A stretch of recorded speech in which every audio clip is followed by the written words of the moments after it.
When my daughter told me I wouldn't be welcome at her house for Thanksgiving, I smiled, walked to my car, and made one phone call. By New Year's, I had canceled their rent payments. And that was just the beginning of my revenge. Sometimes kindness must end and justice must prevail. You won't believe what I did next.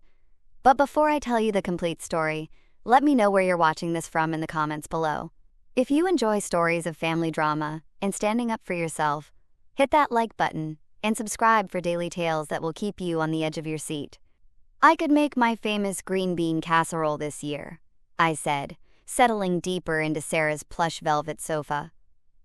The one with the crispy onions that your father used to love. Remember how he'd always say it was better than his grandmother's recipe? The words hung in the air between us, mixing with the scent of Sarah's expensive lavender candles. My daughter shifted beside me, her wedding ring catching the light from their towering Thanksgiving centerpiece. Something in her posture changed, shoulders pulling inward like she was bracing for impact. "Mom, unfortunately, you won't be welcome here for Thanksgiving." The words hit me like a physical blow. I blinked, certain I'd misheard. "What do you mean? Why wouldn't I be welcome?" Sarah couldn't meet my eyes, her gaze fixed on the glass coffee table, the one I'd helped her pick out last spring when Jessica decided their old furniture wasn't sophisticated enough for their new social circle. "Jessica's parents are coming, and they'd prefer if you weren't here." My hands went cold. They'd prefer. It's just easier this way, Mom. You know how her family is about traditions. They have their own way of doing things. Her voice got smaller with each word, like she was shrinking inside herself. I looked around the living room at the silk curtains I'd paid for when Jessica complained about the neighbors seeing inside. At the hardwood floors that had come from my retirement savings. At the crown molding that had maxed out my emergency fund. Every inch of this apartment bore my fingerprints, my sacrifice, my love for my daughter. "Their own way," I repeated slowly. "And what way is that, Sarah?" She flinched. "Mom, please don't make this harder than it has to be." Through the kitchen archway, I could see Jessica's new stand mixer. The professional grade one she'd insisted she needed for her baking phase that lasted exactly 2 months. $1,500 of my money sitting there, probably used 3 times since August. Where will I spend Thanksgiving then? The question came out quieter than I intended. Sarah's face crumpled. "Maybe you could visit Aunt Patricia, or we could do something the weekend after?" The weekend after. Like Thanksgiving was just another appointment that could be rescheduled for convenience. I stood up, my back protesting after 7 years of carrying this financial burden alone. "I see." "Mom, wait." But I was already moving toward the door, past the family photos where my face grew smaller and more distant in each frame, past the coat closet that held Jessica's collection of designer jackets. My hand found the doorknob, solid and cold under my palm. "Sarah," I said without turning around. "Tell Jessica's parents I said, 'Happy Thanksgiving.'" Moving. The November air hit my face like a slap as I walked toward my Honda. Behind me, I heard Sarah call my name once, then the soft click of the door closing. Final. Absolute. I sat in the driver's seat for a moment, engine off, watching the warm lights twinkle in the windows of apartments I'd never be welcome in. My phone buzzed, probably Sarah wanting to smooth things over with empty promises and guilt. I didn't answer. Instead, I turned the key and drove into the darkness, leaving behind the warm glow of the home I'd helped pay for, but would never truly belong in. The heater hummed against the November cold as I navigated the familiar streets toward home. Richmond Hill sprawled around me, every corner holding memories of the woman I used to be, the one who believed family meant everything, who'd give her last dollar to see her daughter smile. That woman was a fool. I stopped at the red light on Oak Street, watching a young mother load Thanksgiving groceries into her car. Her children pressed their faces against the window, breath fogging the glass with excitement. Once upon a time, that had been Sarah and me, before Jessica, before I became nothing more than a walking credit card with inconvenient emotions. The numbers started rolling through my head like a broken slot machine. $2,000 every month for 4 years. My calculator had given up trying to make sense of it last spring when I'd finally added up the total. $96,000. More money than Robert and I had saved for our entire retirement before cancer took him. Gone. Just gone. I pressed the accelerator harder than necessary as the light turned green. My car responded with a purr that matched my determination. Maple Avenue. That was where I'd taken out the personal loan to cover their security deposit. The loan officer had looked at me with pity I hadn't recognized at the time. "Mrs. Chen, are you sure about this? You're putting a lot at risk for someone else's living situation." Someone else's living situation. Not my daughter's future. Not my family's security. Someone else's living situation. I pulled into my driveway. The one with the cracked pavement I couldn't afford to fix because every spare dollar disappeared into their perfect urban lifestyle. The porch light flickered, another repair I'd been putting off. Inside, the house felt hollow, without Robert's laughter, without the warmth of family gatherings that would never happen again. My phone rang as I fumbled with my keys, the shrill tone echoing off the empty walls. Jessica's name flashed on the screen, probably wanting to explain why I wasn't good enough for her parents' delicate sensibilities. Perfect timing. I'd been waiting 4 years to have this conversation. I answered on the 4th ring, letting her wait just long enough to wonder if I'd pick up at all. "Linda." Jessica's voice dripped with false sweetness, the same tone she used when asking me to cover their utilities or grocery bills. "I heard about the little misunderstanding with Sarah." "Misunderstanding?"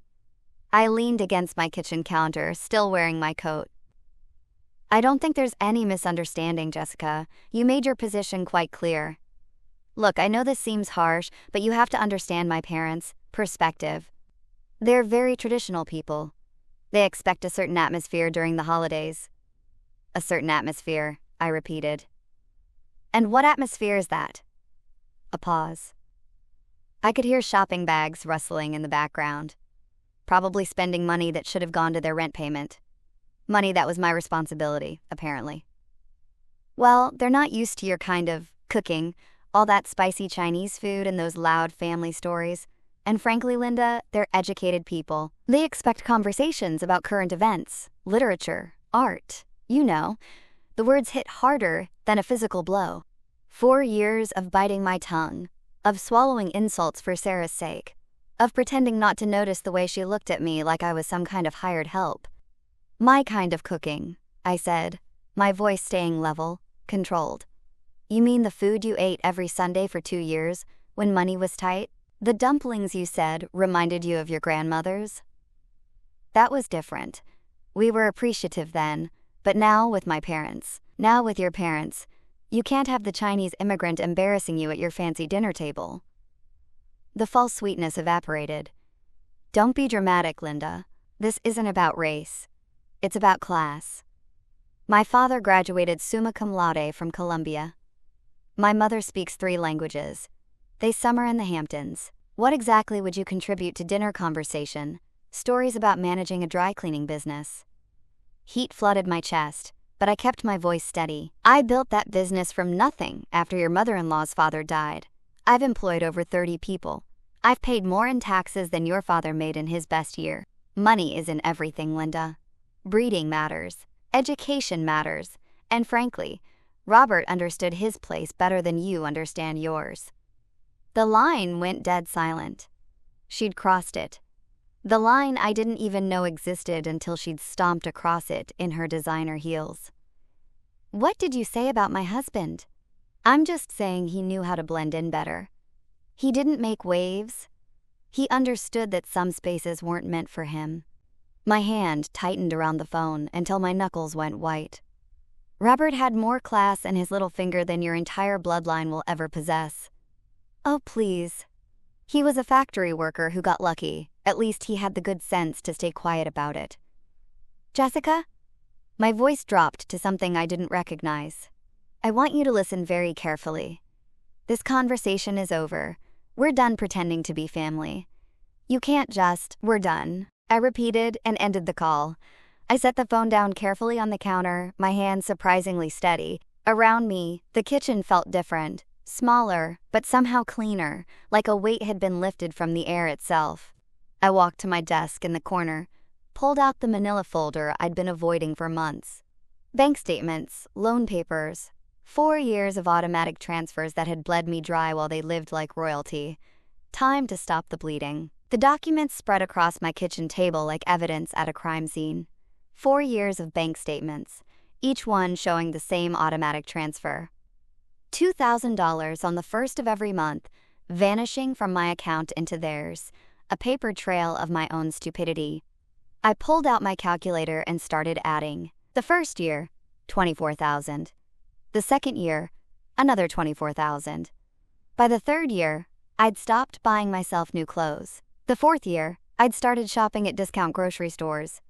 This year, I'd been eating instant noodles for dinner to make ends meet. $96,000. Not counting the security deposit, not counting the times I'd covered their utilities when Jessica's shopping addiction got out of hand. Not counting the furniture, the electronics, the car repairs that were essential for their lifestyle. I sat back in my chair, looking at the numbers until they blurred. Robert's life insurance money, my retirement savings, the college fund we'd started for grandchildren I'd apparently never be allowed to see. All of it gone. Poured into an apartment where I wasn't welcome for Thanksgiving dinner. I could make my famous green bean casserole this year, I said, settling deeper into Sarah's plush velvet sofa. The one with the crispy onions that your father used to love. Remember how he'd always say it was better than his grandmother's recipe? The words hung in the air between us, mixing with the scent of Sarah's expensive lavender candles. My daughter shifted beside me, her wedding ring catching the light from their towering Thanksgiving centerpiece. Something in her posture changed, shoulders pulling inward like she was bracing for impact. Mom, unfortunately, you won't be welcome here for Thanksgiving. The words hit me like a physical blow. I blinked, certain I'd misheard. What do you mean? Why wouldn't I be welcome? Sarah couldn't meet my eyes, her gaze fixed on the glass coffee table, the one I'd helped her pick out last spring, when Jessica decided their old furniture wasn't sophisticated enough for their new social circle. Jessica's parents are coming and they'd prefer if you weren't here. My hands went cold. They'd prefer. It's just easier this way, Mom. You know how our family is about traditions. They have their own way of doing things. Her voice got smaller with each word, like she was shrinking inside herself. I looked around the living room at the silk curtains I'd paid for when Jessica complained about the neighbors seeing inside. At the hardwood floors that had come from my retirement savings, at the crown molding that had maxed out my emergency fund. Every inch of this apartment bore my fingerprints, my sacrifice, my love for my daughter. Their own way, I repeated slowly. And what way is that, Sarah? She flinched. Mom, please don't make this harder than it has to be. Through the kitchen archway, I could see Jessica's new stand mixer, the professional grade one she'd insisted she needed for her baking phase. That lasted exactly 2 months. $1,500 of my money sitting there, probably used 3 times since August. Where will I spend Thanksgiving then? The question came out quieter than I intended. Sarah's face crumpled. Maybe you could visit Aunt Patricia, or we could do something the weekend after? The weekend after. Like Thanksgiving was just another appointment that could be rescheduled for convenience. I stood up, my back protesting after 7 years of carrying this financial burden alone. I see. Mom, wait. But I was already moving toward the door, past the family photos where my face grew smaller and more distant in each frame, past the coat closet that held Jessica's collection of designer jackets. My hand found the doorknob, solid and cold under my palm. Sarah, I said without turning around. Tell Jessica's parents, I said. Happy Thanksgiving. Geez. The November air hit my face like a slap as I walked toward my Honda. Behind me, I heard Sarah call my name once, then the soft click of the door closing. Final. Absolute. I sat in the driver's seat for a moment, engine off, watching the warm lights twinkle in the windows of apartments I'd never be welcome in. My phone buzzed. Probably Sarah wanting to smooth things over with empty promises and guilt. I didn't answer. Instead, I turned the key and drove into the darkness, leaving behind the warm glow of the home I'd helped pay for, but would never truly belong in. The heater hummed against the November cold as I navigated the familiar streets toward home, Richmond Hill sprawled around me, every corner holding memories of the woman I used to be. The one who believed family meant everything, who'd give her last dollar to see her daughter smile. That woman was a fool. I stopped at the red light on Oak Street, watching a young mother load Thanksgiving groceries into her car. Her children pressed their faces against the window, breath fogging the glass with excitement. Once upon a time, that had been Sarah and me. Before Jessica, before I became nothing more than a walking credit card with inconvenient emotions. The numbers started rolling through my head like a broken slot machine. $2,000 every month for 4 years. My calculator had given up trying to make sense of it last spring, when I'd finally added up the total. $96,000. More money than Robert and I had saved for our entire retirement before cancer took him. Gone. Just gone. I pressed the accelerator harder than necessary as the light turned green. My car responded with a purr that matched my determination. Maple Avenue. That was where I'd taken out the personal loan to cover their security deposit. The loan officer had looked at me with pity I hadn't recognized at the time. "Mrs. Chen, are you sure about this? You're putting a lot at risk for someone else's living situation." Someone else's living situation. Not my daughter's future, not my family's security, someone else's living situation. I reached for my phone, scrolled through my contacts until I found the number for my bank. The automated system offered me options in English and Mandarin. How thoughtful. How accommodating to people like me. Customer service. "This is Jennifer. How can I help you today?" "I need to cancel an automatic transfer," I said, my voice steadier than it had been in years. "Certainly, ma'am. I'll need your account number and some verification information." I rattled off the numbers, listened to her type in the background. Professional, efficient, no judgment about why a 58-year-old woman was canceling payments to what was probably her daughter's rent. "I see the transfer you're referring to, Mrs. Chen. $2,000 monthly to Chase Bank. Account ending in 4721. How long have you been making this transfer?" 4 years. The words tasted bitter. "And you want to cancel it effective immediately?" I looked around my kitchen at the outdated appliances I couldn't afford to replace, at the walls that needed painting, at the windows that leaked cold air, because I'd spent my home improvement money on someone else's castle. "Effective immediately," I confirmed. "Done. The transfer has been canceled. Is there anything else I can help you with today?" "No," I said, surprising myself with how good the word felt. "No, that's everything." I hung up and sat in the sudden quiet of my house. Outside, November darkness was settling over Richmond Hill. Thanksgiving lights twinkling in windows where families gathered without conditions, without judgment, without the need to hide who they were. For the first time in 4 years, next month's budget would balance. For the first time since Robert died, I could afford to fix my porch light, buy decent groceries, maybe even take a vacation. I gathered up the bank statements, the loan papers, all the evidence of my generosity. Then I walked to my fireplace, struck a match, and watched 4 years of martyrdom turn to ash. The fire felt warm on my face, warmer than I'd felt in years. My phone buzzed with a text message, probably Sarah wanting to apologize, or Jessica needing money for something essential, like new throw pillows. I didn't check it. Instead, I poured myself a glass of the good wine, the bottle I'd been saving for a special occasion that never seemed to come. Tonight felt special enough. I raised my glass to the empty room, to Robert's photo on the mantel, to the woman I used to be and the woman I was becoming. "Happy Thanksgiving to me," I said, and meant it. The next morning arrived crisp and clear, November sunlight streaming through my kitchen windows as I nursed my second cup of coffee. For the first time in years, I wasn't calculating how much money would disappear from my account in 2 days. The freedom tasted better than the premium blend I'd finally allowed myself to buy. My phone rang at exactly 10:30 a.m.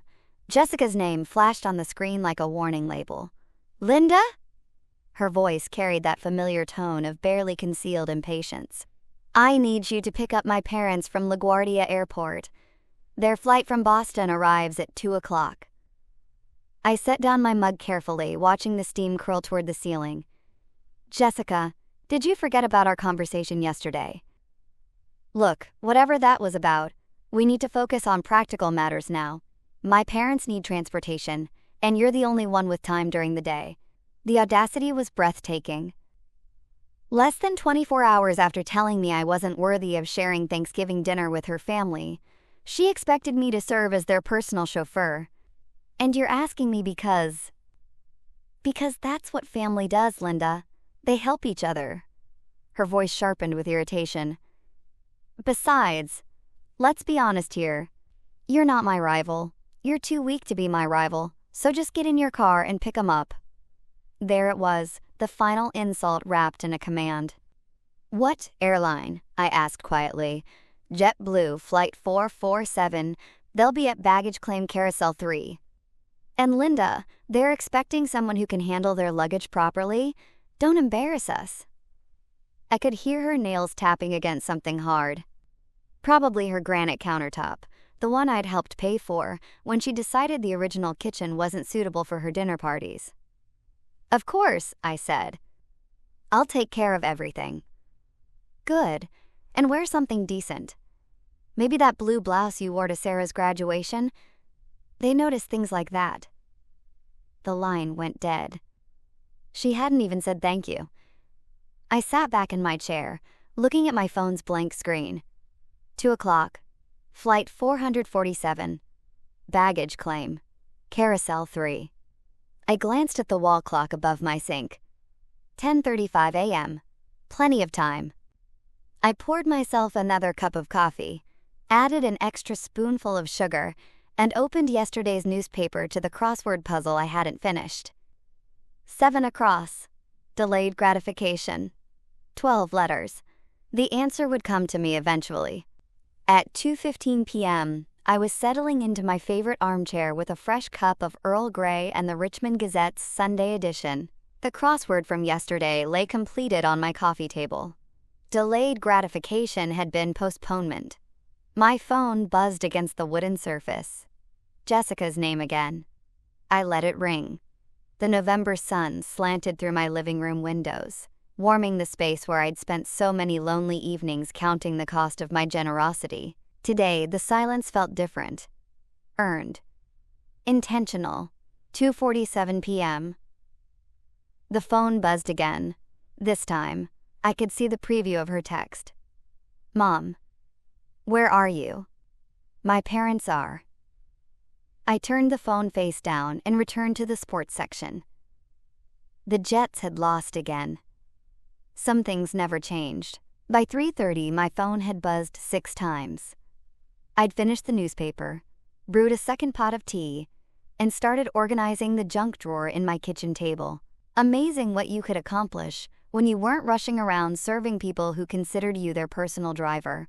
The 7th call came at 3:45. Instead of Jessica's name, I saw an unknown number. Probably her parents had borrowed someone's phone at the airport. I let that one ring too. Outside, a neighbor was hanging Thanksgiving decorations on her porch, her children running around the yard with the manic energy that only November afternoons could bring. Normal families doing normal things. No one was stranded anywhere, waiting for someone who would never come. 4:15 p.m. My phone started ringing and didn't stop. Jessica, then the unknown number, then Jessica again. The buzzing became constant, like an angry wasp trapped against glass. I walked to my kitchen and unplugged my landline from the wall. Then I turned my cell phone completely off. Perfect silence. I made myself a grilled cheese sandwich and heated up a can of tomato soup. Comfort food I hadn't allowed myself in months, because every grocery dollar had gone toward making ends meet while subsidizing their lifestyle. The cheese melted perfectly golden. The soup steamed in my favorite mug. Outside, the winter sun was already starting to set, casting long shadows across my backyard.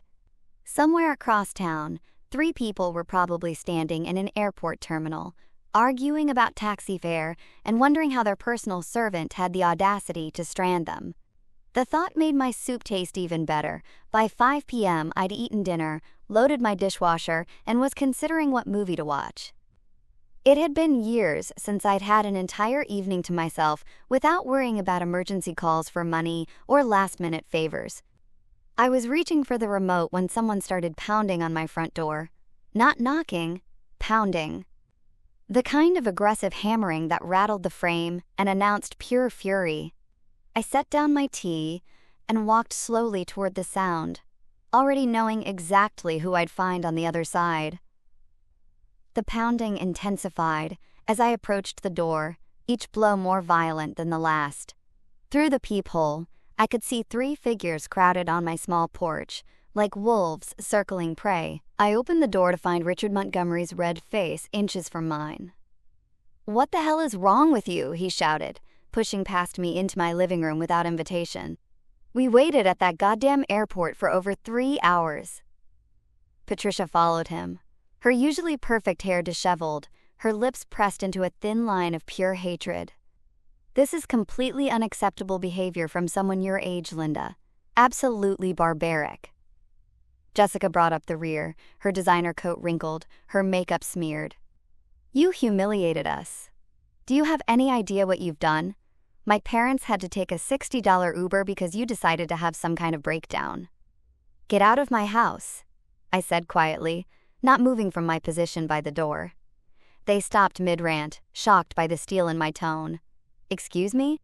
Richard's face went from red to purple. "You don't get to make demands here, lady. Not after what you pulled today." "This is my house," I said quietly, not moving from my position by the door. "And I want you out. Now." Patricia stepped forward, her voice dripping with the kind of condescension she'd perfected over decades of looking down on people like me. "Linda, you clearly don't understand the magnitude of your mistake. My husband has connections throughout this city. Business connections, social connections. You can't treat people like us this way and expect—" "This was a lesson for you," I interrupted, meeting her gaze steadily. "A lesson about your excessive arrogance and your poor treatment of people you consider beneath you." Jessica's mouth fell open. "A lesson? Who do you think you are to teach anyone anything? You're nobody. I'm someone who finally stopped being your personal bank account and taxi service." I stepped aside and held the door open wider. "The lesson is over. You can leave." Richard jabbed a finger toward my chest, but didn't quite dare touch me. "You have no idea who you're messing with, old lady. I've been in this city longer than you've been breathing its air.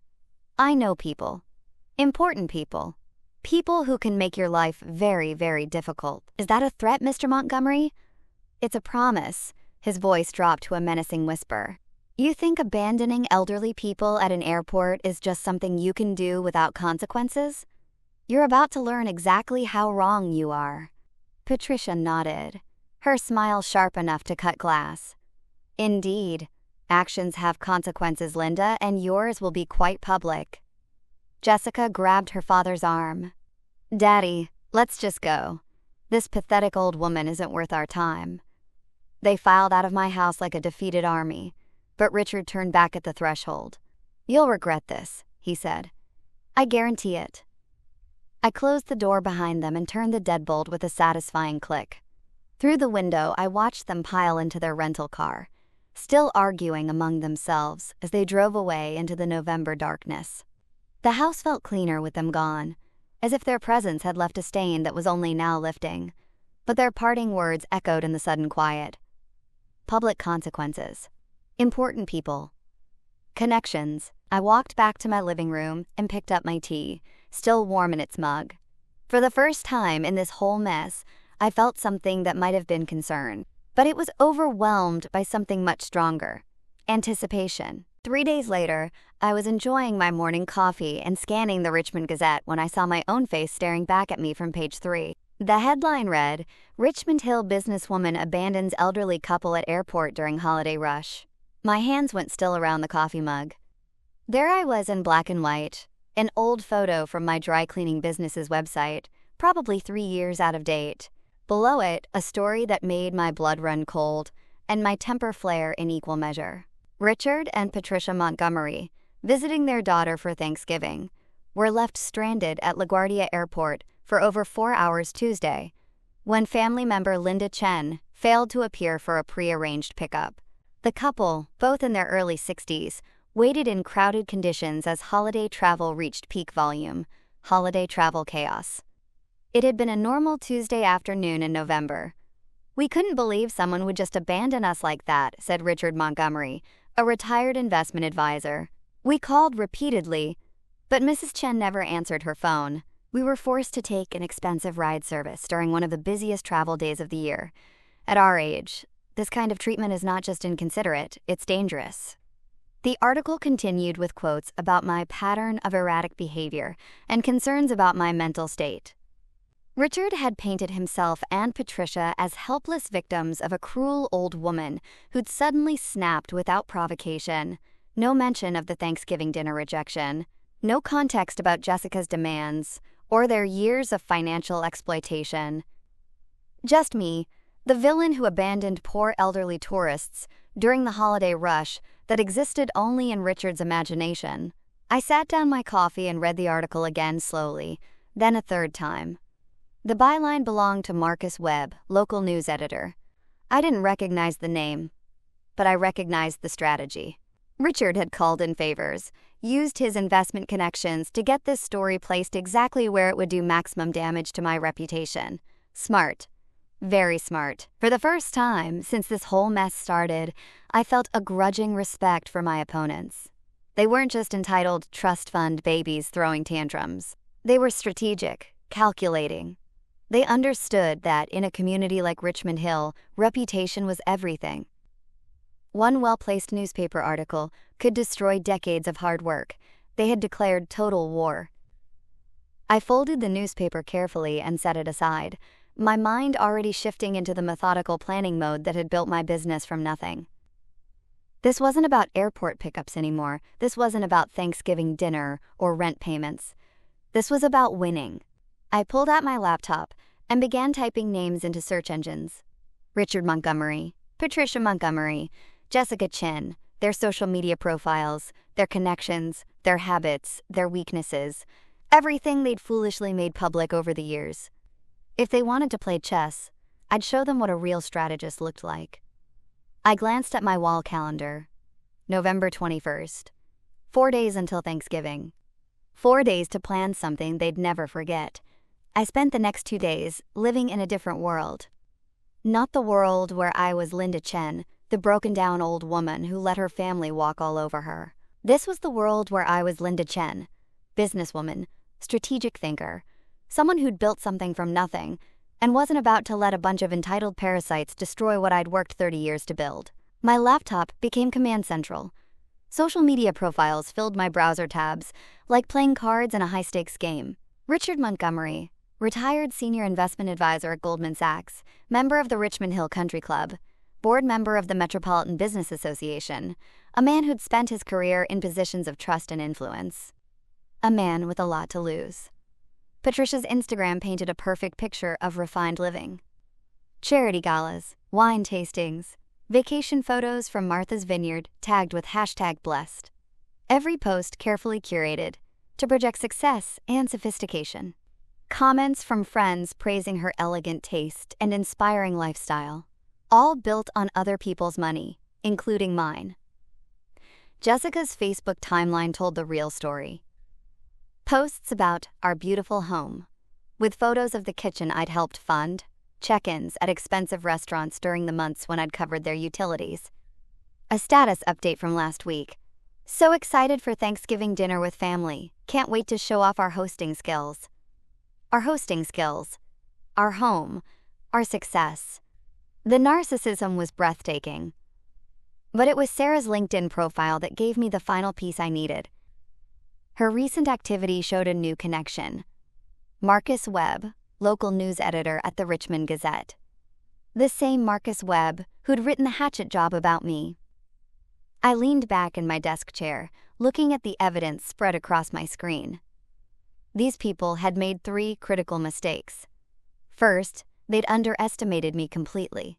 Second, they'd gone public with their attack, which meant I could go public with my response. Third, they documented their entire privileged lifestyle online, creating a perfect catalog of hypocrisy. I clicked through to Marcus Webb's profile. 38 years old, journalism degree from Syracuse. 12 years at local papers, no previous connection to finance or investment banking, which meant Richard had reached out cold, probably through someone he knew from his business network. A 5-minute search through local business directories confirmed my suspicion. 4 mutual connections between Richard and Marcus's editor-in-chief. The story hadn't just appeared. It had been planted carefully and deliberately. Amateur hour. I opened a new document and began typing. Not a response to their media attack. Something much better. A timeline. 4 years of financial support documented with bank statements, receipts, and canceled checks. The security deposit for their apartment. $12,000 from my home equity line. The kitchen renovation when Jessica decided the original appliances weren't suitable for entertaining. $15,000 from my credit card. 48 monthly rent payments of $2,000 each, $96,000 and counting, nearly $130,000. More than I'd spent on myself in the last decade. My phone buzzed with a text from a number I didn't recognize, probably Jessica trying a new angle. I ignored it and kept working. By evening, I had everything organized in a manila folder, thick enough to use as a doorstop. Bank statements, receipts, photos downloaded from their social media showing off purchases I'd funded. A printed copy of the newspaper article with my handwritten notes in the margins documenting each lie and distortion. I looked at my wall calendar. November 25th was circled in red, not because it was Thanksgiving, but because it was the perfect day for justice. According to Jessica's Facebook events, they were hosting Thanksgiving dinner for 14 people. Family, friends, neighbors, members of their social circle. The kind of people who read the Richmond Gazette and formed opinions based on what they saw there. The kind of people who deserved to know the truth. I closed my laptop and walked to my closet where I'd left my good camera, the one I'd bought years ago to document projects for my business. Time to put it to work documenting something else entirely. Tomorrow was Thanksgiving. Tomorrow, Richard Montgomery and his family were going to learn what happened when you declared war on someone who actually knew how to fight. Thanksgiving morning dawned gray and cold, the kind of Richmond Hill winter day that made you grateful for warm homes and family gatherings. Too bad I wouldn't be welcome at either. But I had other plans. I laid out my evidence like a prosecutor preparing for trial. Bank statements organized by year, each monthly payment highlighted in yellow. Receipts arranged chronologically showing the pattern of my support for their lifestyle. Photos printed from their social media. Jessica's new jewelry, their vacation pictures, the expensive Thanksgiving decorations currently adorning the apartment I'd helped them keep. All of it copied 14 times, one for each dinner guest. The newspaper article went on top of each stack, my red pen notes visible in the margins. LIE, written next to Richard's quotes about dangerous holiday conditions. False, beside the claim about my erratic behavior. Missing context highlighted where they'd failed to mention 4 years of financial support. I dressed carefully in my best suit. The navy blue one I'd worn to Robert's memorial service. Pressed and ready for another kind of farewell. Today I was saying goodbye to the woman who'd been a doormat for her family. Tonight I'd be someone who commanded respect. At 6 p.m., I loaded my briefcase with the evidence packets and drove to Chelsea Gardens. Their apartment building glowed with warm light, cars filling the visitor parking spaces and lining the street. Through the floor-to-ceiling windows, I could see figures moving around the dining room. Jessica playing hostess in the home my money had helped them afford. I parked across the street and checked my watch. 6:15. Perfect timing, late enough that everyone would be seated for dinner, early enough that they'd still be on the main course. No easy escape for anyone. The building's front door required a key card, but I'd noticed during my previous visits that residents often held it open for people who looked like they belonged. I waited exactly 3 minutes before a young couple emerged, chatting about their Thanksgiving plans. I smiled warmly and caught the door as they passed. "Happy Thanksgiving," the woman said cheerfully. "Happy Thanksgiving," I replied, meaning it more than she could possibly know. The elevator ride to the 12th floor gave me time to center myself, to prepare for what was about to unfold. The hallway was quiet except for the distant sounds of celebration behind closed doors. Normal families having normal holidays. No manipulation, no financial exploitation, no conditions on love. Apartment 1247. I could hear laughter and conversation from inside, the clink of wine glasses and the scrape of silverware against china. Jessica's voice rose above the others. And that's not how we do things in our family. Our family. After everything they'd done to exclude me from it. I took a deep breath, straightened my shoulders, and knocked firmly on the door. The conversation inside stopped abruptly. Footsteps approached, and I heard Sarah's voice. Who could that be? The door opened, and my daughter's face went from curious to horrified in the space of a heartbeat. Mom? What are you doing here? Hello, Sarah, I said calmly, holding up my briefcase. I hope you don't mind me joining your Thanksgiving celebration. I brought something to share with everyone. I walked into the dining room carrying my briefcase, 14 faces turning toward me with expressions ranging from surprise to horror. Jessica froze with her wine glass halfway to her lips. Sarah's face went pale. Richard and Patricia looked like they'd seen a ghost. Good evening, everyone, I said calmly, setting my briefcase on their marble sideboard. I hope you don't mind me joining your Thanksgiving celebration. Jessica found her voice first. Linda, this is completely inappropriate. You need to leave immediately. Actually, I said, opening my briefcase and pulling out the first stack of papers. I think your guests deserve to know who really paid for this dinner, this apartment, and this lifestyle you've been showing off. A woman I didn't recognize, probably one of Patricia's charity friends, leaned forward with curiosity. What is she talking about, Jessica? She's having some kind of episode, Jessica said quickly. Sarah, call someone. But I was already moving around the table, placing a packet of documents in front of each guest. Here are the bank records, I said conversationally. 4 years of financial support. $96,000 in rent payments alone, plus the security deposit, renovations, furniture, appliances, everything you see around you.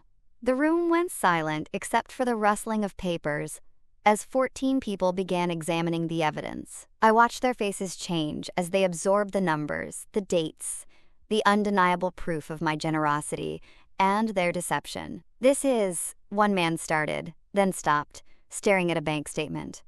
Outrageous, finished the woman across from him. Jessica, why didn't you tell us any of this? Jessica's perfect composure was cracking. It's more complicated than it looks. Linda volunteered to help us. We never asked. Actually, I interrupted, pulling out the newspaper article. Let's talk about what you did ask for and what you told the media about me. The temperature in the room seemed to drop 10 degrees. I placed copies of the newspaper article on the table, watching as the dinner guests recognized my photo from the unflattering story that had run 2 days earlier. Now, I said, my voice carrying clearly through the sudden silence. Let's talk about the real manipulators in this family. Richard's face had gone from red to ashen. Patricia sat rigid in her chair, her wine glass forgotten in her hand. Mr. Montgomery here used his investment banking connections to plant this story. I continued, tapping the newspaper. Notice how I'm portrayed as unstable and dangerous, abandoning poor elderly people in dangerous holiday conditions. A gray-haired man in an expensive sweater looked up from the article. Richard, what is this about? The weather was 52 degrees and partly cloudy, I said before Richard could answer. And they weren't stranded tourists. They were Jessica's parents coming to the Thanksgiving dinner I'd been banned from attending because I wasn't good enough for their company. Patricia finally found her voice. We never said. You never said what, Patricia? I pulled out my phone where I'd screenshotted several of Jessica's social media posts. That I was too low class for your parents? That my Chinese food and working class conversation would embarrass you in front of your educated friends? The woman I'd identified as one of Patricia's charity friends shifted uncomfortably. Patricia, surely you didn't. He's twisting everything, Richard blustered, but his voice lacked conviction. This woman has serious mental health issues. The stress of aging, financial problems. Financial problems? I almost laughed.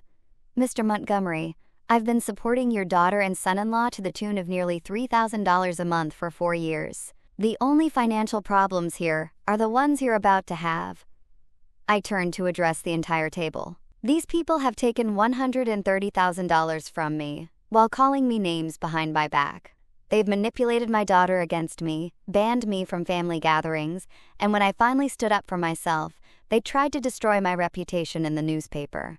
Sarah spoke for the first time, her voice barely above a whisper. "Mom, I didn't know about the newspaper."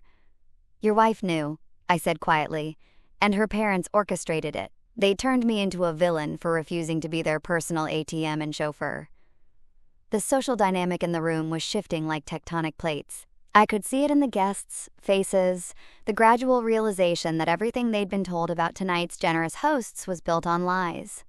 "This is unconscionable," said an elderly woman in pearls, staring at the bank statements. "Richard, how could you let your daughter take advantage of this woman's generosity, then attack her publicly when she stopped enabling it?" Richard's carefully maintained facade was crumbling. "You don't understand the full situation." "I understand perfectly," the woman interrupted.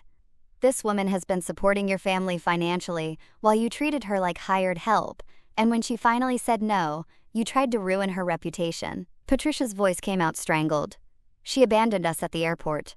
After you told me I wasn't welcome at Thanksgiving dinner because my presence would be inappropriate for your parents," I said calmly. "After 4 years of paying their bills while you looked down on me for my ethnicity and education level." The silence was deafening. 14 people staring at Richard and Patricia, with expressions ranging from disgust to embarrassment for having associated with them. Jessica made one last desperate attempt to control the narrative. "Everyone, please. This is a family matter that's gotten out of hand." "No," I said firmly. "This stopped being a family matter when you made it public. When you used the newspaper to attack my character. When you decided my reputation was acceptable collateral damage for your pride." I looked around the table at faces I didn't recognize, but who now knew exactly who I was. "I wanted you all to know the truth before you read about Linda Chen in the paper again. Because you will read about me again, but next time it'll be the real story." I closed my briefcase and straightened my jacket. "Enjoy the rest of your dinner. It's the last one I'll be paying for." As I walked toward the door, I could hear the eruption beginning behind me. Voices raised in accusation, questions demanding answers, the sound of a carefully constructed social facade falling apart. It was the most beautiful Thanksgiving music I'd ever heard. I rode the elevator down in silence, feeling lighter than I had in years. Through the lobby windows, I could see other apartment buildings lit up with warm family gatherings. Real families. Honest families. Families that didn't come with price tags and conditions. My phone was already buzzing with calls by the time I reached my car. I turned it off without looking and drove home through the quiet Thanksgiving evening, past houses where people were probably arguing about football and politics instead of financial exploitation and media manipulation. Normal problems. Honest problems. For the first time in 4 years, I had somewhere else to be. Patricia, my sister-in-law, had invited me to her late Thanksgiving dinner. A real invitation, from people who wanted me there because they enjoyed my company, not because they needed my money. I was finally free to accept it. As I pulled into my driveway, I looked up at my house. My house, paid for with my money, maintained with my effort, filled with my memories and choices. No more automatic transfers draining my account. No more desperate calls for emergency funds. No more walking on eggshells around people who saw me as a convenient source of cash. Tomorrow, I would wake up in my own home, with my own money in my own account, and make my own plans for my own life. Tonight, I was going to call Patricia and tell her I'd be delighted to join her family for dessert. It was going to be a very happy Thanksgiving after all. The letter arrived on a Tuesday morning in February, delivered by certified mail with the weight of legal consequences behind every word. I signed for it at my front door, noting how the winter air smelled of possibility instead of the desperation that had marked those dark November days. Notice of default, the envelope read, final demand for payment. Inside, 3 months of missed rent payments had caught up with Jessica and Sarah like a tsunami of reality. $6,000 in arrears, 14 days to bring the account current, or face eviction proceedings on the apartment I'd helped them secure. I set the letter aside and returned to my coffee, reading it the way you'd read news about distant weather. Interesting, but not your problem anymore. My phone had been ringing for weeks with increasingly desperate calls. Jessica's number blocked after the first hysterical voicemail. Richard and Patricia, whose social standing in Richmond Hill had evaporated like morning frost after their Thanksgiving dinner humiliation. Even Sarah, whose calls I'd been ignoring out of a mixture of disappointment and curiosity about how long it would take her to swallow her pride. The answer apparently was 97 days. She knocked on my door that Thursday evening, no longer the confident woman who'd excluded me from Thanksgiving dinner, but someone who looked like she'd aged a decade in 3 months. Dark circles under her eyes, her expensive coat wrinkled, the smell of desperation clinging to her like cheap perfume. "Mom," she said when I opened the door. "We need to talk." I stepped aside to let her in, noting how she looked around my house like she was seeing it for the first time. The new furniture I'd bought with my first rent-free paycheck. The fresh paint on walls that hadn't been updated in 6 years because every spare dollar had gone to her lifestyle. The repairs I'd finally been able to afford now that I wasn't subsidizing someone else's American dream. "Nice place," she said quietly. "It's what happens when you spend money on yourself instead of people who don't appreciate it," I replied, settling into my new recliner. "Coffee?" She shook her head, perching on the edge of my couch like she was afraid to get comfortable. "Mom, I need you to know how sorry I am about everything. Thanksgiving dinner, the newspaper article, the way we treated you." "Go on." I didn't know about Dad planting that story. I swear I didn't. When I found out, she ran her hands through her hair. "God, Mom, the things they said about you behind your back, the way they talked about our family, about Dad's memory." My jaw tightened at the mention of Robert, but I kept my voice level. "And what exactly did they say about your father? That he knew his place better than you knew yours, that he understood boundaries." She couldn't meet my eyes. "I should have defended you. I should have stood up to them years ago." "Yes," I said simply. "You should have." We sat in silence for a long moment, the weight of 4 years of mistakes filling the space between us. Outside, I could hear my neighbor's dog barking. The normal sounds of a normal Thursday evening in a normal neighborhood where daughters didn't exclude their mothers from Thanksgiving dinner. "The apartment is in default," Sarah said finally. "I know. We can't make the rent without—" She stopped, seeming to realize how that sounded. "Without my help," I finished. "Without the money I was sending every month while you let your wife's family treat me like garbage." "I know how it looks, Mom." Sarah leaned forward, making sure I was looking at her. "Do you know how much money you sent us over 4 years? She nodded miserably. Jessica calculated it after Thanksgiving. The rent payments, the security deposit, everything else. Over $100,000. $132,468. I corrected. "I know the exact amount because I finally did something I should have done years ago. I added it up." Her face crumpled. "Mom, I'm so sorry. I don't know how to fix this." "You can't fix it, sweetheart. That money is gone. But more importantly, those years are gone. 4 years when I could have been building a relationship with you instead of funding your wife's fantasy life." I know that now." She looked up at me with something that might have been hope. "But maybe we could start over. Maybe there's a way to—" "Are you asking me to resume the rent payments?" The hope died in her eyes. We're gonna lose everything, Mom. The apartment, Jessica's respect for me, her parents' approval. I don't know what I'll do." "You'll figure it out," I said, not unkindly. "The same way I figured out how to live without a daughter who respected me. The same way I learned to spend Thanksgiving alone while you celebrated with people who thought I was beneath them." She started to cry then, quietly, like a woman who'd run out of other options. "I lost you, didn't I? I chose them over you, and now I've lost you forever." I watched her for a long moment. This woman I'd raised and loved and sacrificed for, who'd let her wife's family convince her that her mother wasn't good enough for their company. "Sarah," I said finally, "you didn't lose me. You gave me away. There's a difference." She wiped her eyes with the back of her hand. "Is there any chance?"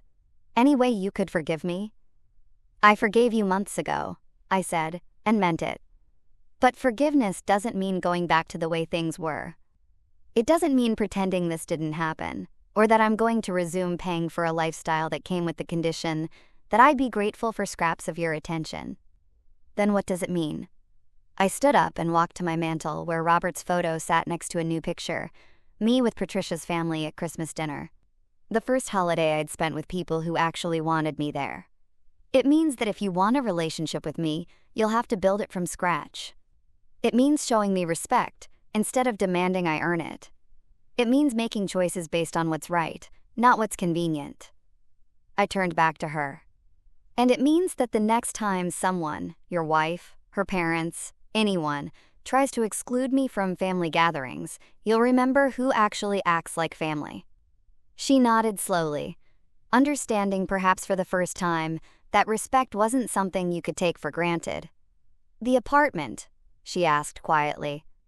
That isn't your problem anymore. I sat back down, feeling lighter than I had in years. You're a grown woman, Sarah. Figure it out like grown women do. Get a job that pays enough to cover your bills. Find a place you can afford. Stop living beyond your means and expecting other people to subsidize your choices. She stood up slowly, her shoulders straighter than they'd been when she arrived. You're right about all of it. I know. She walked to the door, then turned back. Mom, for what it's worth, seeing you stand up for yourself at Thanksgiving dinner. I was embarrassed and angry, but proud too. Good, I said. Maybe there's hope for you yet. After she left, I poured myself a glass of the good wine and stepped onto my back porch. Winter was softening in Richmond Hill, the trees beginning to show the first hints of spring buds. In 2 months, I'd be 59. Robert had been gone for 8 years. I'd wasted 4 of those years being a doormat for people who didn't appreciate sacrifice. I wasn't planning to waste any more. My phone buzzed with a text from Patricia. Dinner Sunday, the kids want to show you their Valentine's Day cards.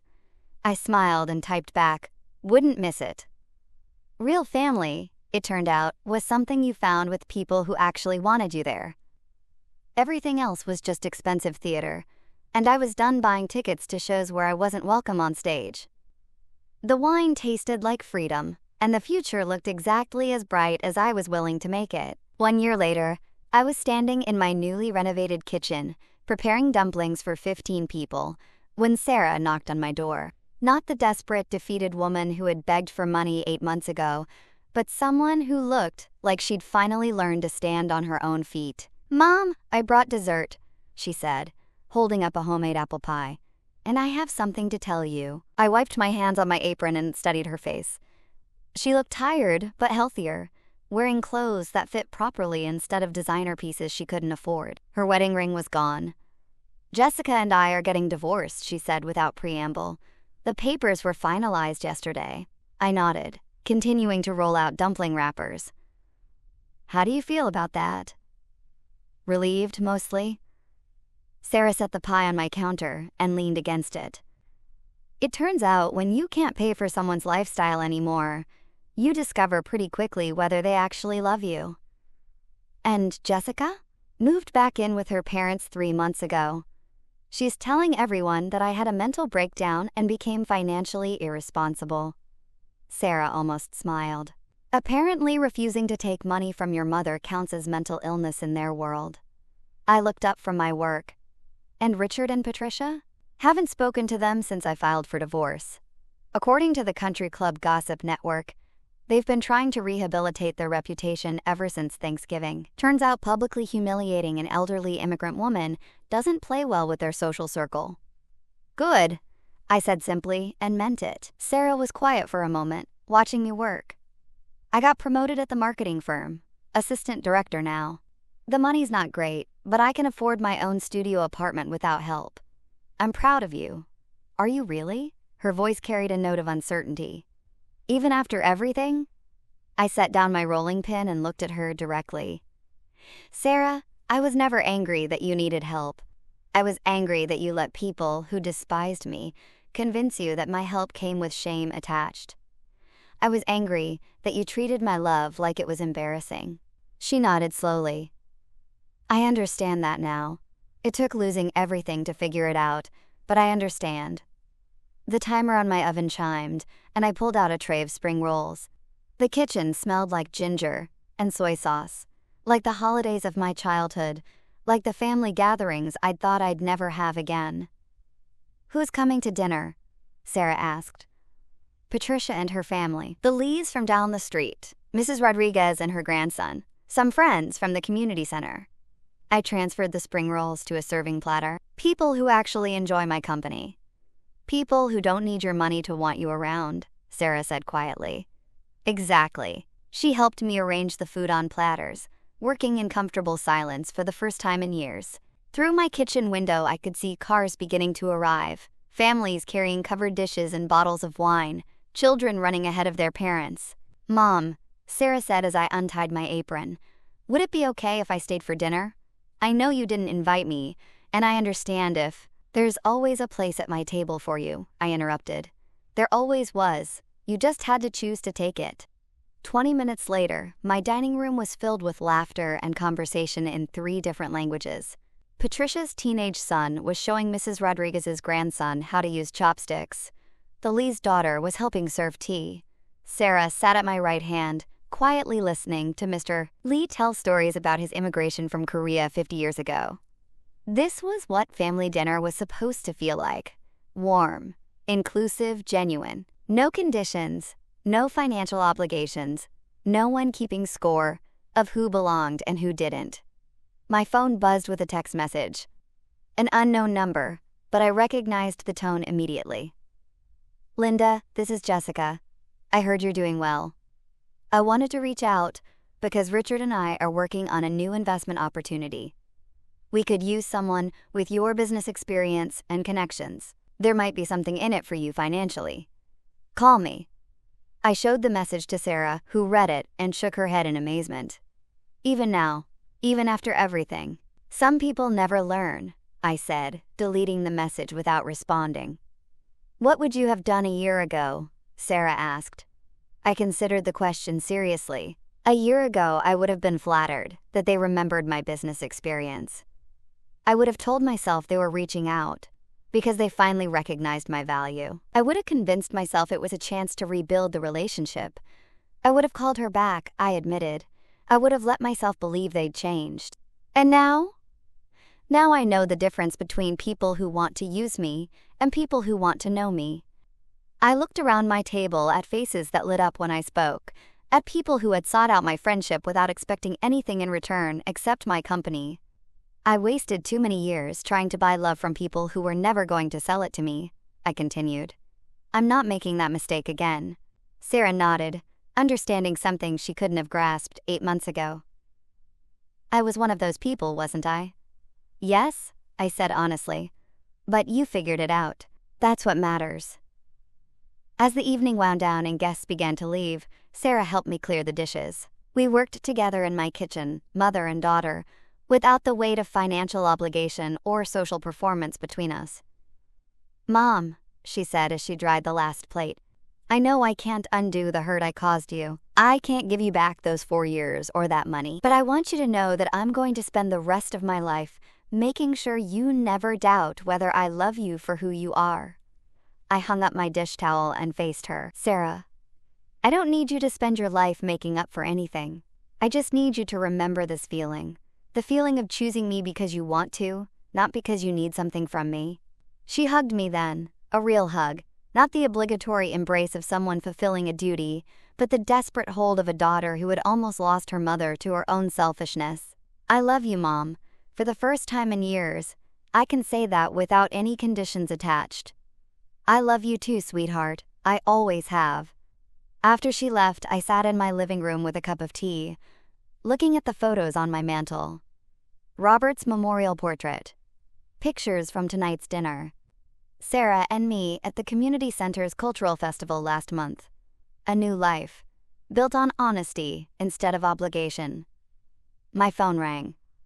Patricia's name on the screen. "Linda, thank you for tonight. The food was incredible and the company was even better. Same time next month?" "Wouldn't miss it," I said, meaning it completely. I set down the phone and looked around my house. My house, paid for with my money, filled with my choices, shared with people who valued my presence. At 59, I was finally living the life I should have been living all along. Some people spend their whole lives trying to buy love from people who will never truly value them. I'd spent 4 years learning that lesson the hard way. But I'd also learned something else. It's never too late to stop settling for scraps and start expecting the whole meal. The next morning would bring new possibilities, new friendships, new adventures. All of them chosen freely, without coercion or financial strings attached. I turned off the lights and headed to bed, grateful for the lesson that had cost me a fortune but given me back my dignity. Some educations are expensive, but the really valuable ones are worth every penny you pay for them. Even when the tuition is $132, $468 in 4 years of your life. Thank you for joining me on this journey of standing up for myself and reclaiming my worth. If this story resonated with you, please like this video and subscribe for more tales of family drama, personal growth, and the courage to choose yourself. Remember, sometimes the most loving thing you can do is to stop enabling the people who take your love for granted. Share your thoughts in the comments below. I'd love to hear about your own experiences with setting boundaries and finding your true family.